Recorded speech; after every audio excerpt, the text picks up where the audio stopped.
എങ്ങനെയുണ്ട് ഈ style? Match ഉണ്ടോ? മാച്ചൊക്കെയാണ്. ഇതിട്ടോണ്ട് വേണം എനിക്ക് പെണ്ണ് കാണാൻ പോവാൻ. അതെ, ഒരു ചെറിയ പ്രശ്നമുണ്ട്. ഒന്ന് തോന്നേ. അതെ, പ്രശ്നമെന്ന് പറഞ്ഞാ വേറൊരുത്തർ എന്നെ പറഞ്ഞു വെച്ചതാ. അയാളുടെ പ്രതികാരം തീർക്കാൻ വേണ്ടിയാ ഈ കല്യാണം നടത്തുമെന്ന് പറഞ്ഞത്. ചതിയാ. കെട്ടിക്കഴിഞ്ഞ അന്ന് തന്നെ നീ ഒരു തെണ്ടിയാണെന്ന് അയാൾ വിളിച്ചു പറയും. പിന്നെ തല്ലിന്റെ മേളൊരുക്കും എനിക്കും നിനക്കും കൊന്നുകളയും. എനിക്കിത് അറിയാവുന്നത് കൊണ്ടാ ഞാൻ ആ പരിപാടി ക്യാൻസൽ ചെയ്തത്. എനിക്ക് ആ കൊടിച്ചെടി കെട്ടിയേ പറ്റൂ. 2.5 കോടിയുടെ സ്വപ്നം ഞാൻ കണ്ടു കഴിഞ്ഞു. ഇത് നടന്നില്ലെങ്കിൽ പിന്നെ ആ കണ്ണപ്പന്റെ മുഖത്ത് നോക്കാൻ പറ്റില്ലടേ. ഞാൻ എന്ത് ചെയ്യാനാ? ഞാൻ ആലോചിച്ചിട്ട് ഒരു വഴിയും കാണുന്നില്ല. ആലോചിക്കേണ്ട രീതിയിൽ ആലോചിക്ക്. എന്തെങ്കിലും ഒരു വഴി കിട്ടും. ഇവിടെ ഇരി. പാഷ, ഒരു റീത്ത്. എന്തിന്? എല്ലാം പറയാം. മനോഹര, ഇവിടെ ഇരി.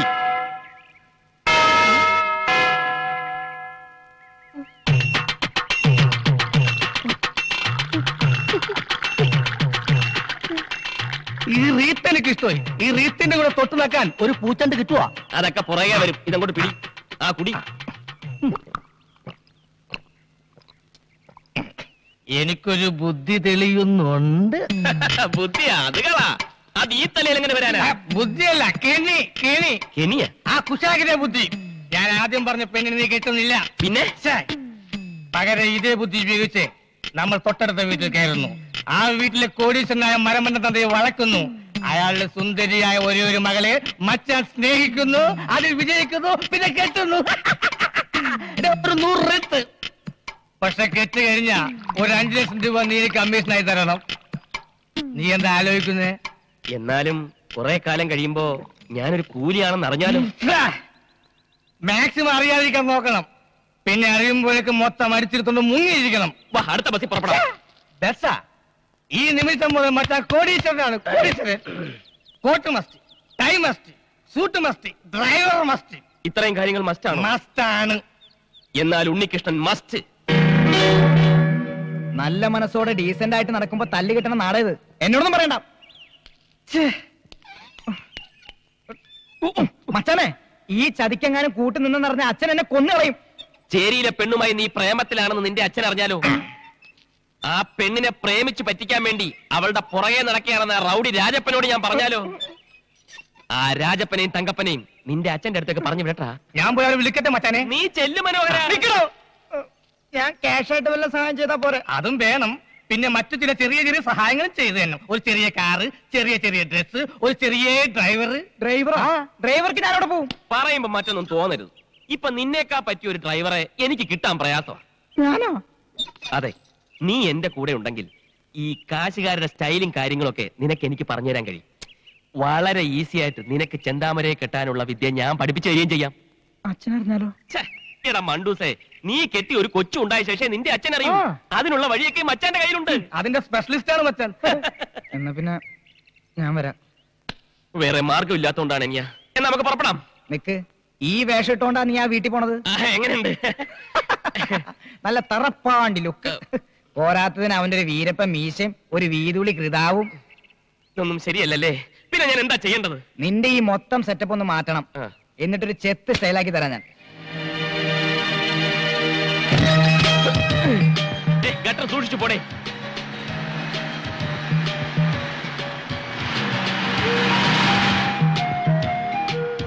വെളിയിൽ നിന്നുള്ള അണ്ടിയുടെ വരവോടെ നമ്മുടെ അണ്ടിക്ക് മാർക്കറ്റില്ലാണ്ടായി പോയി. കച്ചവടമൊക്കെ നഷ്ടത്തിലാണ്. കൂടുതൽ ആളുകൾ പണി ചെയ്യുന്ന സ്ഥലം ഇതാണോ? പിന്നെ കാണാം. സ്ഫോടന അപകടമല്ല.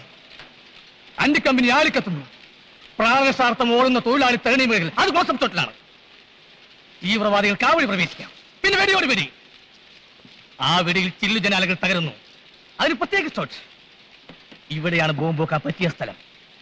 പിന്നെ ഒരു പൊട്ടിത്തെറി. പൊട്ടിത്തെറിയല്ല, മുഖം പൊത്തി അടിയാണ് വേണ്ടത്. എന്റെ അണ്ടി ഫാക്ടറി ആരാടാ ബോംബ് വെക്കാൻ എന്നോട് പറഞ്ഞത്? ആ പ്രഭാരപ്രഭുവല്ലേ? പറ. ഈ കോണാൻ കെട്ടി വേഷം മാറി നടന്നാൽ ഞാൻ തിരിച്ചറിയില്ലെന്ന് വിചാരിച്ചോളാം ബ്രോക്കറെ. ഞാൻ ബ്രോക്കറല്ല, പിയാണ്. പി എന്ന് വെച്ചാൽ പാഴാണ്ടി എന്നാണ് അർത്ഥം. അല്ല, വലിയ വലിയ കോടീശ്വരന്മാരുടെ കൂടെ നടക്കുന്ന ചിങ്കരി എന്നാണ് അർത്ഥം. ഈ നാട്ടിൽ ഞാനല്ലാതെ വേറെ ആരാടാ കോടീശ്വരൻ? അയക്കെന്തിനാണ് ഇവിടെ പണി? സിനിമ പിടിക്കുന്ന പണി. അയ്യോ, അയാളിപ്പോ എവിടെയാണ്? പുതിയൊരു ദൂരദർശൻ തുടങ്ങാൻ വേണ്ടി വന്നതാ. അപ്പൊ പഴയ ദൂരദർശനൻ സർക്കാരല്ലേ, സാമ്പത്തിക ഞെരുക്കം കാണും. എന്റെ സാറിപ്പം മഹാഭാരതം പോലുള്ള സീരിയൽ സീരിയസ് ആയി പിടിച്ചോണ്ടിരിക്കുകയാണ്. രണ്ട് അണ്ടിക്കമ്പനി മുതലാളിമാരുടെ കുടിപ്പകയുടെയും മത്സരങ്ങളുടെയും കരളലിയിപ്പിക്കുന്ന ഇടി സീരിയൽ. ഒരു മുതലാളി മണ്ടൻ, മറു മുതലാളി മരമണ്ടൻ. അവസാനം ഇരുവരും തമ്മിൽ തല്ലി കുത്തിച്ചാകുന്നു. രഹസ്യം കഥ. അവസാന ഭാഗം പിടിക്കാൻ ഉദ്ദേശിച്ച ഞാൻ ഇവിടെ വന്നത്. ഞാൻ ലൊക്കാലിറ്റി കാണാൻ വന്നതാ. പൊട്ടിത്തെറി ഇവിടെ വെച്ചാണ് ഉദ്ദേശിക്കുന്നത്. അതിന്റെ കാര്യമാണ് ഞാൻ നേരത്തെ പറഞ്ഞത്. പച്ച തെറിയേക്കണ്ടെങ്കിൽ ഇറങ്ങി പൊയ്ക്കോ. ഞാൻ ഈ സ്ഥലം സിനിമ പടം പിടിക്കാൻ കൊടുക്കൂല. ഇല്ലെങ്കിൽ വേണ്ട, പിന്നെ ചോദിച്ചില്ല പറഞ്ഞാന്ന് പറയരുത്. ഞാൻ പോവേണ്. എങ്ങോട്ട്? കാലൊടിഞ്ഞ ഇല്ല ഇല്ല, ചിരട്ട സാറിന്റെ അടുത്തേക്ക് പോവേണ്. ആ സാറ് കമ്പനി തരാതിരിക്കില്ല. കമ്പനി തരുന്നെന്തിനാണ് ഉറപ്പ്? എന്റെ മുതലാളിയെ പോലൊരു അവിവാഹിതനും കോടീശ്വരനുമായ ഒരുത്തനെ വളർത്തിയെടുക്കാൻ ഏത് പെമ്മക്കളുടെയും ബുദ്ധിയുള്ള തന്തമാര് ശ്രമിക്കും. സുന്ദരൻ, സുമുഖൻ, സുശീലൻ, നായർ. ഓ, ചെറുക്കന്റെ പേര് സുശീലൻ നായർ എന്നാണല്ലേ ഫസ്റ്റ് പേര്? അതല്ല, അത് വിശേഷണം. പയ്യന്റെ പേര് ബാലകൃഷ്ണ. ആരോടും പറയില്ലെങ്കിൽ ഞാൻ രഹസ്യം പറയാം. ആ പ്രഭു സാറിന്റെ മൂക്ക് വേണ്ടി ഈ മുതലാളി ആലോചിക്കാൻ എന്നെ ഏൽപ്പിച്ചിരിക്കുക. എങ്കിൽ ഞാൻ പോട്ടെ. പോകാൻ വരട്ടെ. ആ ആലോചന ക്യാൻസർ ചെയ്. പണ്ടേ നിന്റെ സ്വഭാവം ഇങ്ങനെയാണ്. ഏതെങ്കിലും നല്ല കേസുകൾ വരുമ്പം നീ പ്രഭുവിന് തട്ടും, പിന്നെ ഞാൻ അത് മുടക്കാൻ നടക്കണം. ഡേയ്, ഈ ചെറുക്കനെ എനിക്ക് വേണം. ആ പ്രഭാര പ്രഭു ആശിച്ചത് ഞാൻ നേടിയെടുക്കും. നീ പടം പിടിക്കുകയെ ബോംബ് വയ്ക്കുകയെ എന്തൊരു വേണേ ചെയ്തോ. വേണേ എന്റെ അണ്ടി ഫാക്ടറി മുഴുവനോടെ നീ കത്തിച്ചോ. എടേ, എനിക്ക് ആ ചെറുക്കനൊന്ന് പരിചയപ്പെടണല്ലേ. തികച്ചും യാദർച്ഛികമായിട്ടാണ് പരിചയപ്പെട്ടതെങ്കിലും എനിക്ക് നിങ്ങളെ ഇഷ്ടമായി. നമുക്ക് വീണ്ടും കാണണം. എന്റെ മനസ്സിൽ ചില കണക്കുകൂട്ടലൊക്കെ ഉണ്ട് കേട്ടാ. ഓക്കെ.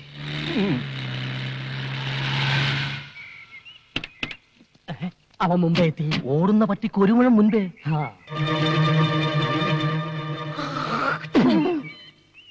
ഇവൻ വന്ന സ്ഥിതിക്ക് ഞാൻ ഒരു കാര്യം തീരുമാനിച്ചു കഴിഞ്ഞു. എന്തൊരു ഡിസ്ക് എടുത്താലും ശരി, എന്റെ മോളെ ഈ ചെറുക്കനെ കൊണ്ട് തന്നെയും കിട്ടി. ഇത് റിസ്ക് തന്നെയാ. ഇതെന്റെ ഒരു വാശിയാണ്. സ്വന്തം മോളുടെ ജീവിതമാണ് സൂക്ഷിക്കണം. അതാണ് എനിക്ക് വലുത്. എന്നെ നീ ഒന്ന് പരിചയപ്പെടുത്തണം കേട്ടാ. യെസ്. ഞാൻ കുബേര, കുമാർ കുബേര. ഞാൻ കൃഷ്ണ, ബാലകൃഷ്ണ. ഇപ്പൊ പോയവൻ എന്തിനാണ് ഇവിടെ വന്നത്? ഇയാൾ എന്തിനാ ഇപ്പൊ ഇങ്ങോട്ട് വന്നത്? ഞാൻ പരിചയപ്പെടാൻ. അയാൾ പരിചയപ്പെട്ടിട്ട് പോയി. ആ പോയ സാധനം ഫ്രോഡാണ് കേട്ടാ. ഈ നിൽക്കുന്ന സാധനം ഞാൻ ഡീസന്റ്. വലിയ മുതലാളിയാ കശുവണ്ടിയുടെ. എത്ര ഫാക്ടറി ഉണ്ട്?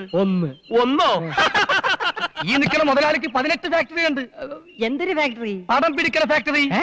അതും കേരളത്തിന്റെ വിവിധ ഭാഗങ്ങളിൽ പറഞ്ഞു കൊടുക്കുകയെ. ഒറീസ, ബീഹാർ, രാജസ്ഥാൻ, ഗുൽബർഗ, മധ്യപ്രദേശ്. വയറ് നിറഞ്ഞ്. ഈ നോക്കത്ത ദൂരത്ത് കണ്ണും നട്ട് കിടക്കുന്ന സ്ഥലം മുഴുവൻ മുതലാളി സ്വന്തമാക്കാൻ പോണു. ഒരു സ്റ്റുഡിയോ തുടങ്ങാൻ. ഈ ഫോട്ടോ എടുക്കുന്ന സ്റ്റുഡിയോ അല്ല, യുമാറ്റിക്. ഡ്രൈവർ. ഇയാൾക്ക് മനസ്സിലായില്ല, ശരിക്കും പറഞ്ഞു കൊടുക്ക്. ഈ ടിവിയിൽ വന്ന സിനിമയില്ലേ, അത് പിടിക്കുന്ന ഫാക്ടറി. ഓ, ദൂരദർശനൻ. ആ, പുതിയതായിട്ടൊരു ദൂരദർശനം തുടങ്ങാൻ വരുന്ന ആളാണെന്ന് ഇയാള് പറഞ്ഞു. തോന കായാവൂലേ? ഓ, ഒരു 5 കോടി. എടോ പിയെ, ഇവിടെ പരിസരത്ത് എങ്ങനെ 5 സ്റ്റാർ ഹോട്ടൽ വല്ലതും ഉണ്ടോ താമസിക്കാൻ? ഇല്ല സാർ. ഇല്ലേ? എങ്കിൽ ഈ ദൂരദർശന്റെ പരിപാടി ഇവിടെ വെച്ച് അവസാനിപ്പിച്ചിരിക്കുന്ന അച്ഛനോട് ഫോൺ ചെയ്ത് പറഞ്ഞേരെ. എന്റെ വീട്ടിൽ താമസിക്കാന്ന് പറയണേ. സാർ, സാറിന് വിരോധം ഇല്ലെങ്കിൽ ഈ കുബേർ സാറിന്റെ വീട്ടിൽ താമസിക്കാം. എനിക്കത് ബുദ്ധിമുട്ടാവും. ഇപ്പൊ ഇവിടുന്ന് പോയ ആൾ ഇത് തന്നെയല്ലേ പറഞ്ഞത്? അയ്യോ, അവന്റെ വീട്ടിൽ താമസിക്കരുത്. അവന്റെ ഭാര്യയ്ക്ക് പകർച്ചവ്യാധിയാണ്. നിങ്ങളുടെ ഭാര്യയ്ക്ക് ഒരു വ്യാധിയില്ല. ഇനി വരാതെ നോക്കണം. മറ്റൊരു വഴിയില്ലെങ്കിൽ നമുക്ക് ഇയാളുടെ വീട്ടിൽ താമസിക്കാം അല്ലേ? ഡ്രൈവർ, ഒരു 50,000 രൂപ ചെക്ക് എഴുതി അയ്യോ, പണം തന്നെ എന്നെ അവമാനിക്കരുത്. ഇതൊരു സഹായമായിട്ട് കരുതണം. എന്റെ മനനിമ്മതിക്ക് വേണ്ടി. ശരി ശരി ശരി, എങ്കിൽ നമുക്ക് ഇയാളുടെ വീട്ടിലേക്ക് പോവാം. ഡ്രൈവർ, വണ്ടി എടുക്കും.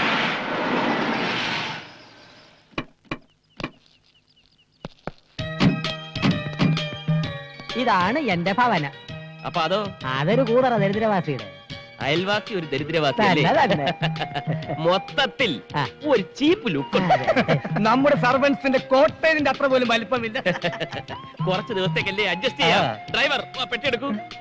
പെട്ടിറേ ചെന്താമര.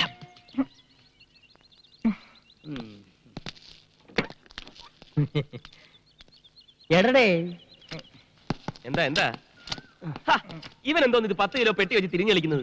തട്ടി തോളിക്കെട്ടടാ. കേട്ടടേ, തട്ടി തോളിക്കെട്ടടാ. ഇങ്ങോട്ട് മാറി, ഇങ്ങോട്ട് മാറി. ഇതൊക്കെ ഒരു നേക്കാ.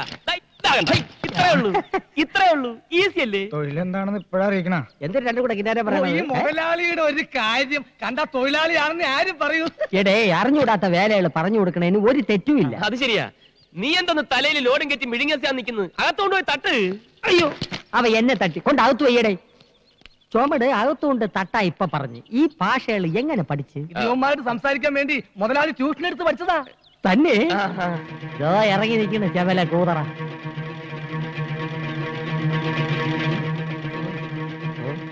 മോനെ, നീ എപ്പോഴാണ് ഇവിടെ ദൂരദർശനം തുടങ്ങാൻ പോണത്? കോടിക്കണക്കിന് കായ് ചെലവാവില്ലേ? പിന്നെ ചില കഴിപ്പണം കെട്ടവന്മാരെ കൊണ്ട് ഒരു ഇരിക്കപ്പുറതയില്ല. ചെല്ല ഇവിടെ നിന്നാ കണ്ണു വിട്ടുവിടും. വാ, അകത്തോട്ട് പോവാം. നമുക്ക് വെള്ളങ്ങളൊക്കെ കുടിച്ചിരിക്കാം. ഇവിടെ പലരും വിചാരിച്ചിട്ട് നടക്കാത്ത പല കാര്യങ്ങളും ഇനി ഈ കുബേരൻ നടത്തും. ഒലത്തും ഉം. എന്താ അയൽവാസി ഒരു ദരിദ്രവാസി. അത് നിന്റെ അച്ഛൻ. വാ. ഓ